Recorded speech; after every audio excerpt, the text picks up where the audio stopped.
All right, welcome to a brand new video of the Target Individual Program, Target Visual Experience. So today I installed the drive on my computer just to copy over files, transferring files from one of the drives I have onto another drive. So again, I have these are my videos that I have, you know, doing videos like this. I backed them up onto my computer, right? Um, So I just grabbed the folder from one of the drives, the folder that contains all the videos copied onto another drive. Now there's plenty of space on the drive to accommodate all these files. And I forgot about that because I was doing it earlier. I forgot about it, and it is now what is it, like I think after 12. Okay, and almost like after 12:30. Okay, and I was like, oh shoot, I forgot I was copying these things. So I decided to, before I delete it, because one of the things that you might do as a TI, because they've been bombarding you with the noise campaign, and you're being microwave, radio wave frequency to manipulate your mind, right? As well as the V2K to project sound in your surrounding area, right? Um, you know, uh, I would normally just not normally, but I just before I delete the folder, I said, let me check to see if all the files were copied over, which you should do anyway. But again, they're hoping and banking on the fact that the technology they use against you, how it affects your mind. So sometimes you're not thinking very clearly. Um, that you just delete the folder, and I've done that before. Okay, and then so I went to check to see if the folder, the info matches up, right? And and I was like, wait, all the folders have different sizes, so obviously all the files didn't copied over. Okay. Now, like I said, I grabbed the whole folder. I didn't go into the folder and select individual files. I just grabbed the whole folder. So everything in that folder should have copied over, but it didn't. And it's a good thing I just checked. So now I'm copying over the rest of the folder, and then just keeping it as a backup, right? Because again, the way they've been attacking me, and particularly being very, very um, covertly, not even more covert now, right? And I give you another example. So my niece left here earlier today, and her son was here.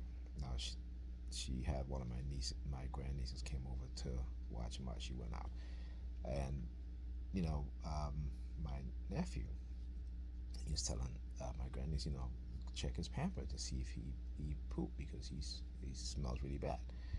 Um, so she sits there, she's on the phone, okay, and obviously this is like a thing that they do, because they want me to do it. So for like 5 minutes now, after 5 minutes, he told her he pooped to check his pamper. She's on the phone and check. So I get up, go into the other bedroom, and of course it smells so bad. He pooped. So he's wearing a pair of brown pants, right? you know. So I pulled his pants down to check his. Well, I know he pooped. I just wanted to see, how bad it was. So I pulled his pants down, and he has no pamper. He literally crapped in the pants that he had on. He had no pamper on. Okay, and she's on the phone. She's on the phone. So I had to change him. And I told her, I said, you know what, you're going to give him a bath. Okay, so I cleaned him up. Said to her, give him get off the phone and give him a bath. And I got it. I've been saying this for years. Within our community, particularly, and I would never leave my kids. I've never left my kids with any teenagers. Okay, that never happened. Even even when my son was a teenager, I never left Ethan. You know, with him.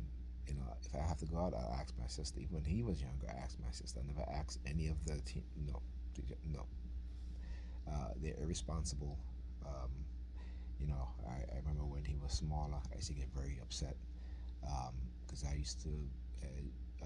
He used to fall off the bed, and they would be right there. And I keep telling him, I said, you need to put pillows.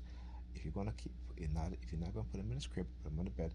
Put pillows at the edge of the bed, so that when he's sleeping, he rolls. Kids roll, right? And this kid had fell so many times to where I got so angry and so frustrated, and I spoke to my sister about it, you know, and but that's what and again, a lot of parents do this to their children, and then their children repeat the same cycle.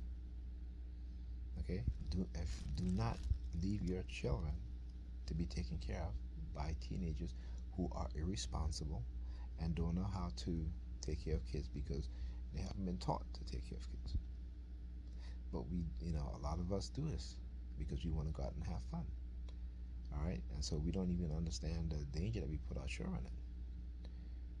And you know, um, but hey, and even now, it's like, you know, that whole experience, and they're still doing it. But like I said, I don't mind watching them, but you need to tell me. You need to ask me.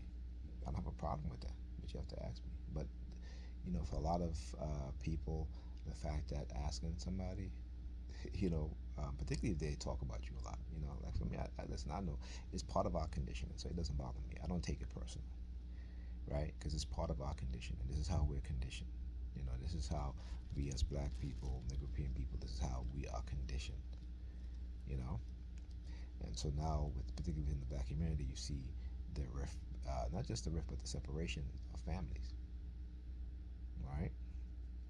And any one of us who speak the truth, they'll call us whatever, demons and all this shit. That all this bullshit. Okay, not even recognizing within themselves, right, the very same negative behavior that could be attributed as demonic. Okay, so again and again, these terms are just religious terms. Okay, um, there is no such thing. But when you're highly religious, this is how your mind tend to think. Right? But like I said, I know our conditioning, so I don't take these things personal. They may.